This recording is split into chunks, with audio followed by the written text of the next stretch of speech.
우리가 흔히 이런 말을 합니다. 아는 것이 힘이다. 이게 무슨 말이냐면 정보를 많이 가진 그 사람이 세상을 다스린다라고 하는 말인 거죠. 특히 예전처럼 정보가 귀하던 시대에는 무엇을 알고 있는가가 곧 힘이 되었고, 아는 사람은 늘 유리한 자리에 차지를 하게 되어 있습니다. 특별히 그런 모습은 요즘에는 정부가 모든 사람들에게 오픈되어 있어서 특별히 누가 어떤 유리한 지식이나 정보를 갖고 있다고 말하기는 어려울 거예요. 하지만 고대 사회에서는 왕들에게 곁에 점성술사들을 두었습니다. 그래서 하늘에서 일어나는 일식과 월식, 이런 일들이 자연이 일어난 현상이 아니라 나라의 앞날을 알려주는 신호라고 믿었거든요.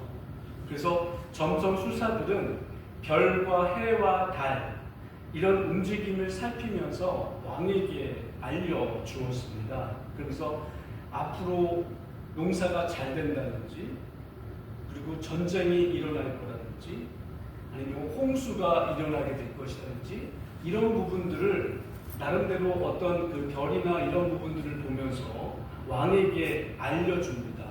그런 정보를 독점했기 때문에 왕이 그 정보가 권력이 되었고, 그 힘으로 백성들 위에 군림할 수가 있었던 것이죠. 그래서 사람들은 자연스럽게 생각한 것이 똑똑한 사람이 세상을 이끌고 계산이 빠른 사람이 앞서 나가며 정보를 많이 가진 사람이 결국 승리한다라는 생각을 갖게 되었습니다. 그러니까 세상에서는 지식, 정보, 이런 것들이 가장 중요하다고 얘기를 하는 거예요. 그게 힘이라고 말하는 것이고요. 하지만 성경에서는 좀 그거와 다르게 말을 해주고 있어요. 성경은 세상의 지혜가, 세상의 지식이 인생의 방향을 결정한다라고 말하지 않습니다. 오히려 성경은 다른 기준을 우리에게 제시해 주고 있습니다. 사도 바울은 이 점을 이렇게 말한 바 있어요. 고린도전서 1장 부분에서 기록된 바 내가 지혜 있는 자들의 지혜를 멸하고 총명한 자들의 총명을 폐하리라 하였으니 라고 말씀합니다. 그리고 넘겨서요, 지혜 있는 자가 어디 있느냐, 서기관이 어디 있느냐, 이 세대의 변론가가 어디 있느냐, 하나님께서 이 세상의 지혜를 미련하게 하신 것이 아니냐라고 말합니다. 그러니까 성경이 말하는 지혜는 세상이 말하는 지혜와 전혀 다른 차원이 있다라고 하는 걸 말하고 있어요. 하나님의 지혜는 세상에서 볼 때 지혜롭다라고 하는 걸 지혜롭다라고 말하지 않습니다. 오히려 이런 게 지혜인가 싶은 것을 성경에서는 지혜롭다라고 말하고 있어요. 그런 걸 하늘의 지혜다라고 말하는 겁니다. 그래서 바울은 또 이렇게 말을 합니다. 고린도전서 2장 8절, 이 지혜는 이 세대의 통치자들이 하나도 알지 못하였나니 만일 알았더라면 영광의 주를 십자가에 못 박지 아니하였으리라 라고 말하고 있어요. 이 사실은 오늘 본문에서도 그대로 드러납니다. 마가복음 3장을 보면 바리새인들이 예수 그리스도를 죽일 방도를 의논합니다. 바리새인들은 어떻게 해서든지 간에 예수님을 죽일 것에 대하여 음모를 짜고 계획을 세웠어요. 근데 여러분, 바리새인들이 누굽니까? 바리새인 하면 당대의 종교 지도자들이었고요. 율법과 전통, 성경 해석을 가장 잘한다고 알려지고 또 자부했던 그런 사람들이었습니다. 그들은 지식도 있었고 권위도 있었고 사회적 지위도 있었어요. 근데 놀랍게도 예수님을 알아보는 데에 있어서는 하늘에서부터 오신 분을 알아보지를 못합니다. 보통 말하는 세상적인 지식을 갖고 있고, 아니 성경적인 지식까지도 갖고 있으며, 이 사람들은, 많은 사람들이 성경을 읽다가 막히는 부분을 이 사람에게, 그 바리새인에게 찾아가서 묻기까지 했던 성경에 권위가 있는 사람들이었는데, 그런 그 사람도 하나님이 보내주신 예수 그리스도를 알아보는 데에는 실패했다라고 하는 것입니다. 그들이 지식이 많았다라고 하는 것이 하나님의 뜻을 분별하는 능력으로 이어지지 않았다라고 하는 것이에요. 오히려 그들이 가지고 있는 그 지식으로 예수님을 거부하고 예수님께 다가가려고 하는 사람들마저 가로막는 이런 모습을 보인 겁니다. 이게 비극인 것이에요. 그래서 마태복음에 이렇게 말합니다. 화 있을진저 외식하는 서기관들과 바리새인들이여, 너희는 천국 문을 사람들 앞에서 닫고 너희도 들어가지 않고 들어가려 하는 자도 들어가지 못하게 하는도다 라고 말하고 있어요. 이것은 예수님의 엄중한 경고인 거죠. 많은 지식을 가졌다라고 하는 것, 그리고 높은 지위에 있다라고 하는 것, 사회적 지위가 또 높다라고 하는 것, 이건 하나님의 뜻을 더 많은 사람들에게 알려주고 사람들로 하여금 하나님 앞에 다가오도록 하는데 도움을 주라라고 하는 뜻에서 하나님께서 그에게 주신 특별한 은혜였습니다. 그러기에 그런 은혜를 그는 마땅히 하나님 앞에 인도할 책임과 기회를 부여받은 것이에요. 그런데 그들이 어떻게 했다면 하나님께서 보내신 분을 그들 스스로가 거부했을 뿐만 아니라 그분께 나아가려고 하는 사람들마저도 그들이 가로막았다라고 하는 것입니다. 여러분, 하나님께서는요, 많이 맡기신 사람에게 많은 책임을 물으신다 하는 것을 기억하시기 바라요. 하나님이 여러분들에게 많은 것을 맡기셨습니다. 하나님이 여러분들에게 많은 것을 물으십니다. 너 책임을 요구하신다는 거예요. 누가복음에 이렇게 말씀합니다. 무릇 많이 받은 자에게는 많이 요구할 것이요 많이 맡은 자에게는 많이 달라 할 것이니라 라고 말하고 있어요. 많이 받았습니까? 그렇다면 두렵고 떨리는 마음으로 내가 어떻게 살아야 되는구나 하는 마음을 가지셔야 돼요.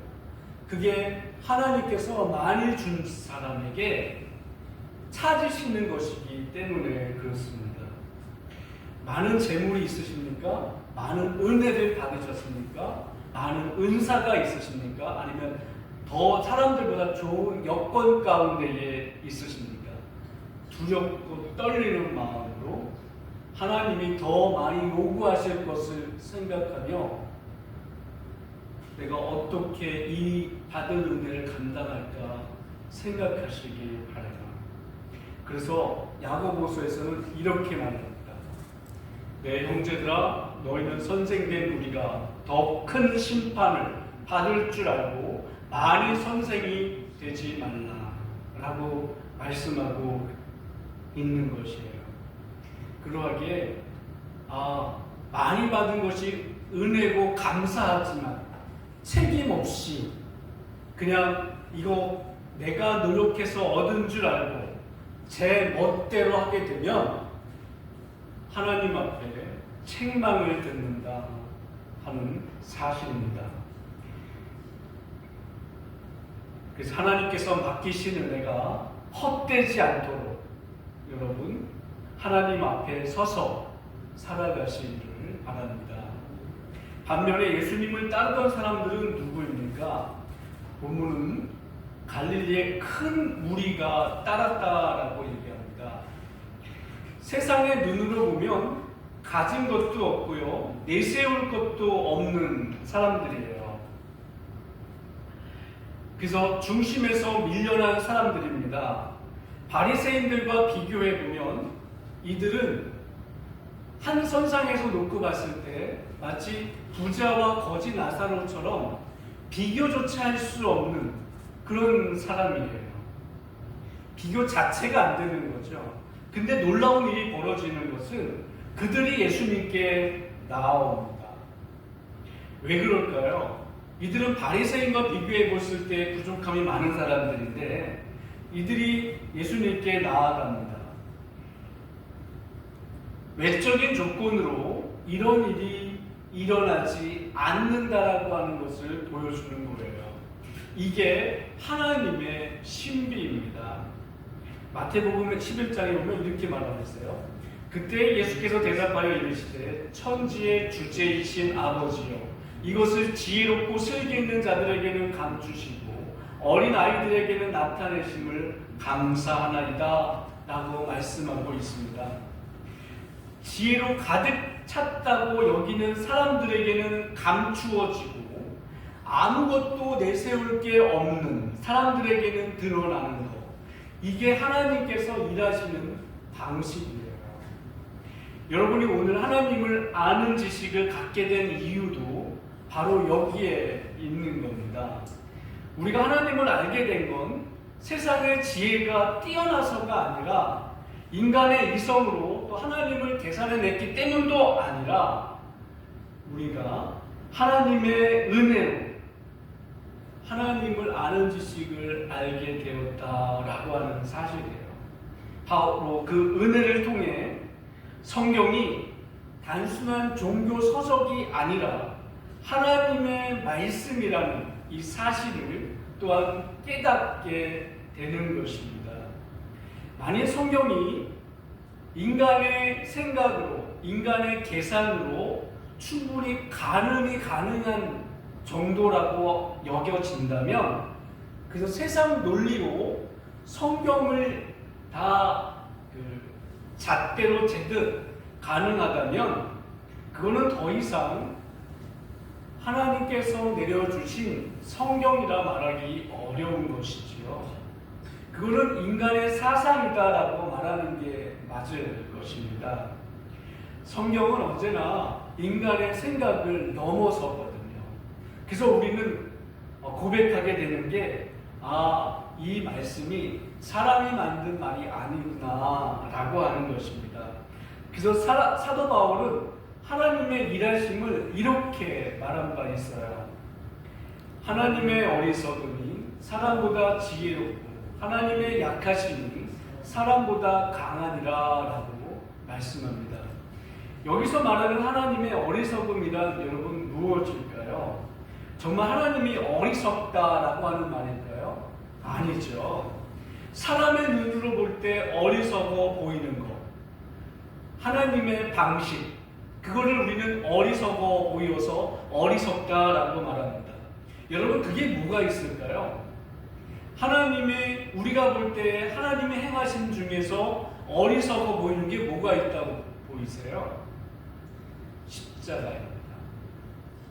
십자가는 하나님의 지혜고 하나님의 능력인데 사람의 눈에 볼 때에는 어리석은 겁니다. 뭐 세상에 이런 어리석음이 어딨나 싶을 정도로 어리석습니다. 자, 한번 볼까요? 십자가는 아무 힘이 없어요. 아무 지혜도 없습니다. 아무 가능성도 없습니다. 그 자리는요, 죄인의 자리입니다. 처형의 자리입니다. 죽음의 자리입니다. 그곳에서 생명이 나올 것이라고 기대할 수 있을까요? 사람의 눈으로 볼 때 불가능한 거죠. 예수님께서 제자들에게 내가 십자가를 질 거다라는 말씀을 하셔요. 그랬더니 전혀 그런 말 하지 않을 것 같은 사람, 그 사람이 예수님한테 그럽니다. 그렇게 말하지 않을 것 같은 사람이 누굴까요? 베드로. 그가 그러죠. 마태복음 16장에서 베드로가 예수를 붙들어 가나요 가되 주여 그리 마옵소서, 이 일이 결코 주에게 미치지 아니하리이다.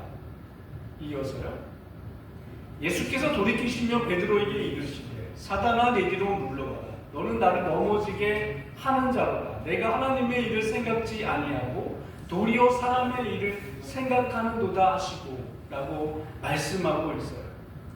십자가를 예수님이 지시려고 하시는데 제자마저도 예수님 그거는요 쓸데없는 짓이에요.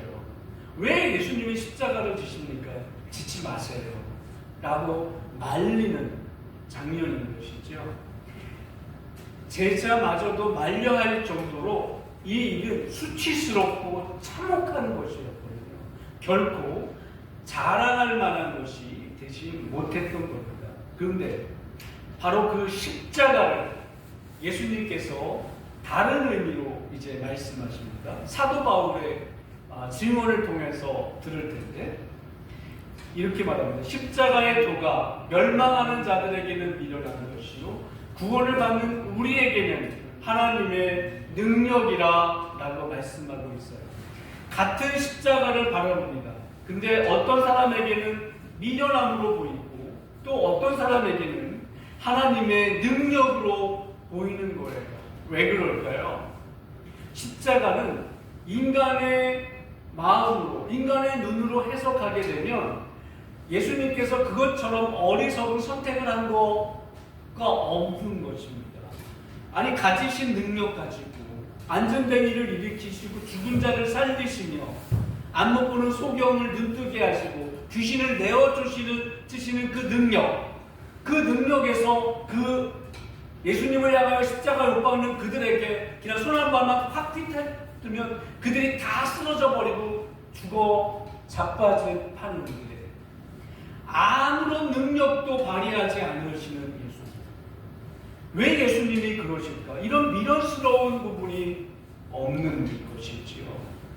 하지만 이것을요 하나님의 시각으로 바라볼 때는 이것이 하나님의 능력인 것입니다. 십자가는요 그래서 그 가운데에서 보여주신 것은 하나님께서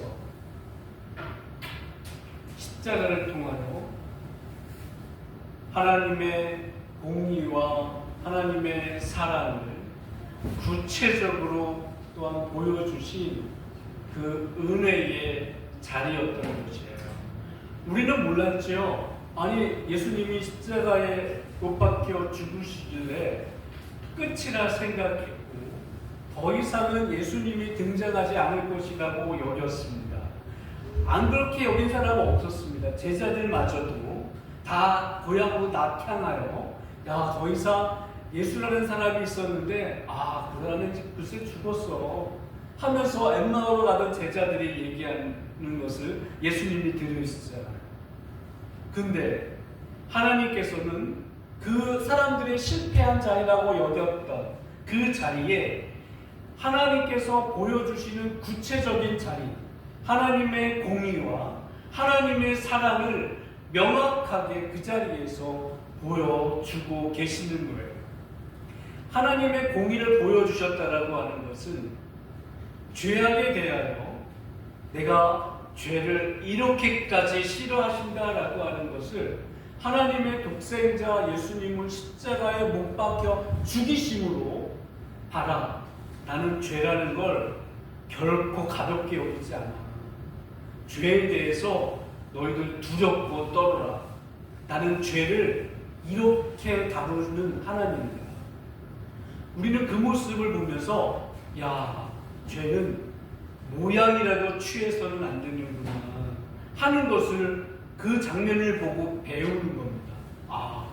죄의 결과가 이런 엄청난 후과를 나타내는구나 하는 사실을 알고 죄를 짓는 것에 대해 두려워해야 되는 것이에요. 그리고 또 하나는 그 모습을 통해서 하나님께서는 내가 너희들을 이만큼까지 사랑한다라고 하는 것을 보여주시는 겁니다.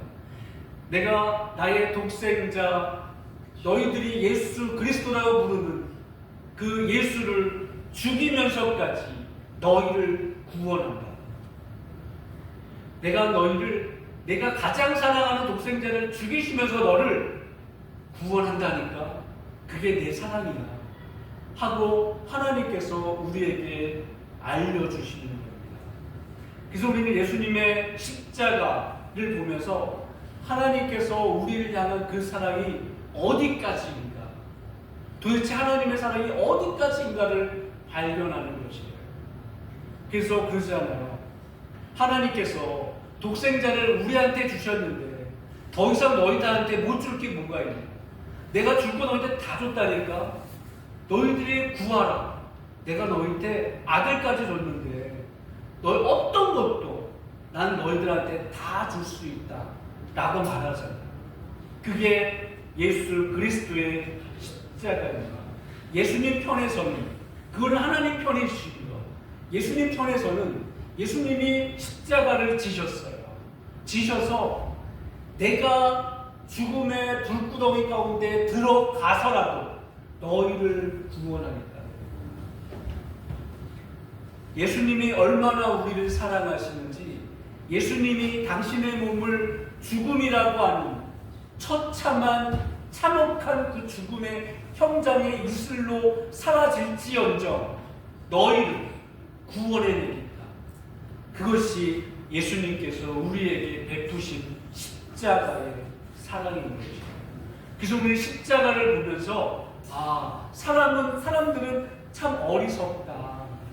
뭐 이렇게까지 힘없이 맥없이 이렇게 쓰러지지 하는 그 현장을 보면서 하나님의 시선을 바라보고 말씀의 시선을 바라보면서 하나님께서 우리에게 향한 그 공의가 어떤지, 하나님의 사랑이 어떤지 이 사실을 그거를 통하여 발견하는 거죠. 그래서 정말 하나님의 사랑은 끝이 없고 우리를 향한 놀라운 계획은 끝이 없으시군요 하는 것을 우리가 발견하는 것입니다. 그래서 예수님의 십자가는 하나님의 공의와 사랑이 완전하게요 만난 자리이고 하나님의 마음이 응축된 결정체라라고 말할 수가 있는 것이에요. 바로 그 하나님의 마음이 3장 8절에서 얘기한 유대와 예루살렘과 이두메와 요단과 건너편과 또 두로와 시돈 근처에서 허다한 무리가 그의 하신 큰 일을 듣고 나아오는지라 라고 말씀하고 있습니다. 바로 3장 8절에서 얘기했던 이들이 누구한테 갔다고요? 예수님께 나아오더라, 이끌림 받아 나아갔다라고 말하고 있는 것이에요. 이들이 예수님의 말씀과 뜻을 이해해서 온 것은 아닙니다. 은혜에 이끌려 예수님께 나온 사람들인 것이에요. 이게 뭐라고요? 하나님의 나라가 임하는 방식입니다. 유능하고 똑똑하고 모든 것을 다 알 것 같은 사람들에게는 감추시고 어리석고 미련하며 어린아이들에게는 들추시는 하나님의 계시, 이것을 하나님께서 이렇게 하나님이 일하시는 방식으로 임하신다 하는 사실입니다. 인간의 지혜로 한 계단씩 알아낸 것이 아닙니다. 하나님의 은혜에 이끌려 나아오는 길인 것이에요. 바리새인들은 많이 알았지만 보지 못했고 갈릴리 무리들은 많이 알지 못했지만 예수님께 나아왔습니다. 여러분이 오늘 예수 그리스도를 주로 고백하고 십자가 앞에 설 수 있게 된 이유도 바로 여기에 있습니다. 여러분이 남들보다 더 지혜로워서가 아닙니다. 하나님께서 여러분의 눈을 열어주셨기 때문이에요. 그래서 신앙이라고 하는 것은 결코 자랑이 될 수가 없습니다. 오직 감사만 남는 것이에요. 세상이 보지 못한 것을 보게 하신 은혜, 세상이 어리석다 여긴 십자가에서 하나님의 지혜를 보게 하신 이 은혜 앞에 우리는 다시 고개를 숙이는 것입니다. 여러분, 이 은혜를 붙들고 우리의 이해가 아니라 하나님의 은혜에 이끌려 예수 그리스도께 날마다 찬송과 영광을 올리며 그분의 영광을 위해 살아가시는 우리 모두가 되기를 주님 이름으로 축원합니다. 기도하시죠.